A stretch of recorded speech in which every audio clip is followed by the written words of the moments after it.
प्यारे सज्जनों, इस संसार में हर कोई सुख चाहता है, आनंद चाहता है, खुशी चाहता है, और उसके जीवन की संपूर्ण कार्रवाई, सारी दौड़ भाग, सारे प्रयत्न और सारे पुरुषार्थ भी इसीलिए होते हैं कि उसे सुख मिले, आनंद मिले।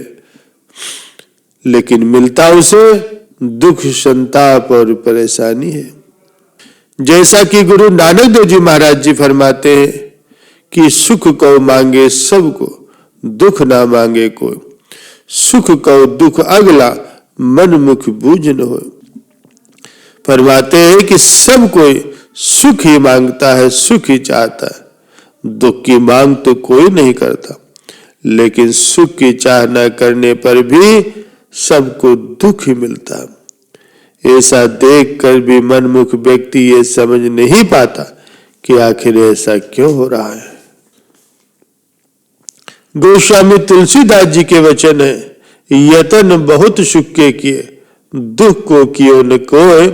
तुलसी ये आश्चर्य है, अधिक अधिक दुख हो। ये कोई एक या दो व्यक्तियों की दशा नहीं है, सारा संसार ही दुखी, अशांत और परेशान है।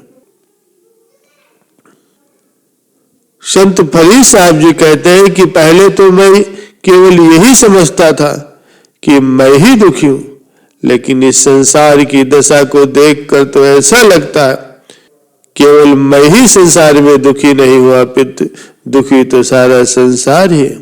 अपनी स्थिति से ऊपर उठ करके जब मैंने देखा तो पता चला ये दुखों की आग तो हर घर में जल रही है, और आम संसारी मनुष्य की यह दशा केवल इसलिए है कि उसके हृदय में अज्ञान का गहन अंधकार छाया हुआ, और इस अज्ञान अंधकार के कारण वो इस संसार के मोह माया के मार्ग पर चल रहा, जिसमें भौतिकता, नैतिकता, झूठ, छल, कपट और व्यभिचार आज शामिल है। ये विषय वासनाओं के सामानों की ऊबड़ खाबड़ धरती है, जिस पर चलने के कारण दुख और कष्टों से उसका जीवन भर पीछा नहीं छूटता। प्यारे सज्जनों, अब प्रश्न ये उठता है कि मनुष्य फिर सच्चा सुख, सच्चा आनंद कैसे प्राप्त कर सकता, कैसे उस मार्ग को छोड़ करके भक्ति मार्ग पर, जो कि सुखमय और कल्याणकारी मार्ग है, उस पर चले। प्यारे सज्जनों, ये तभी संभव है जब सौभाग्य से और पिछले पुण्य कर्मों से, समय के पूर्ण संत सदगुरु से उसका मिलाप हो जाता है। सदगुरु ज्ञान के भंडार होते हैं। वे अपनी कृपा से मनुष्य के हृदय में ज्ञान का आलोक कर देते हैं, जिससे मनुष्य को वास्तविकता स्पष्ट दिखाई देने लगती और उसे सही गलत का ज्ञान हो जाता, और वो भक्ति परमार्थ की सुखद और शांति के मार्ग पर चलने लगता, जिससे उसकी जीवन यात्रा भी सुखद हो जाती और उसका लोक परलोक भी सुखमय बन जाता है। भगवान श्री राम जी अयोध्या वासियों को कहते हैं, जो परलोक हिया सुख चहु, सुन मम वचन हृदय दृढ़ गहूं। सुलभ सुखद मार्ग यह भाई, भगत मोर पुराण सुत गाई। कहते हैं कि यदि परलोक में और यहाँ इस संसार में दोनों लोकों में सुख चाहते हो, तो मेरे वचन सुन करके उनको हृदय में दृढ़ता से ग्रहण कर लो। ऐ भाई, पुराणों और वेदों में जिस भक्ति की महिमा का गायन किया गया है, मेरी भक्ति का ये मार्ग बहुत ही सुलभ और सुखदायक है। भौतिकता के इस मार्ग को छोड़ करके मनुष्य भक्ति मार्ग पर तभी चल सकता है जब सद्गुरु की कृपा से उसके हृदय में ज्ञान का प्रकाश हो जाता।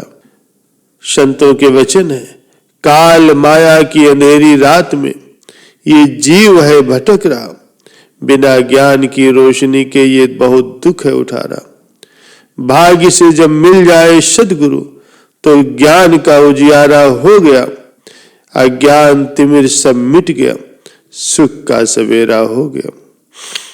इस संसार में चाहे जितना भी उजाला हो जाए, लेकिन मनुष्य के हृदय का अंधकार कभी भी दूर नहीं हो सकता, और जब तक उसके हृदय का अंधकार दूर नहीं होता, मनुष्य को वास्तविकता का ज्ञान नहीं हो सकता। संतों के वचन है, कोटिन चंदा उगे, सूरज कोटि हजार, सतगुरु मिलया बाहर, दीसत घोर अंधार।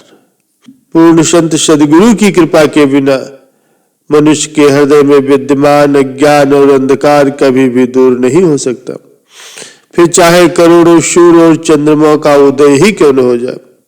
इसलिए सदगुरु की चरण शरण ग्रहण करना हर मनुष्य के लिए बहुत ही आवश्यक है। गुरु शब्द का अर्थ ही होता है अंधेरे से उजाले की ओर ले जाने वाला।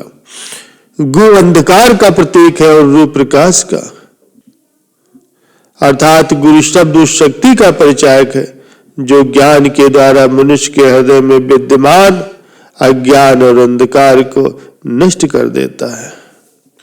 प्यारे सज्जनों, सूर्य दिन में प्रकाश करता है, चंद्रमा रात में प्रकाशित होता है, और दीपक घर में उजाला करता है तथा घर के अंधकार का नाश करता है। लेकिन सदगुरु तो शिष्य के हृदय में दिन रात सदैव ही प्रकाश फैलाते रहते हैं। वे शिष्य के संपूर्ण अज्ञान में अंधकार का विनाश कर देते हैं। इसलिए हर मनुष्य को चाहिए कि सदगुरु की चरण शरण ग्रहण करे, ताकि उसका हृदय सदगुरु के बख्शे हुए नाम से आलोकित हो जाए और वो ज्ञान के आलोक में भक्ति मार्ग पर चल करके अपने दोनों लोक सुख और आनंद से भरपूर कर ले। प्यारे सज्जनों, हमारी यही मंगल कामना है कि सद्गुरुदाता दयाल जी की कृपा से आप सभी का जीवन सुखमय और आनंदमय बने।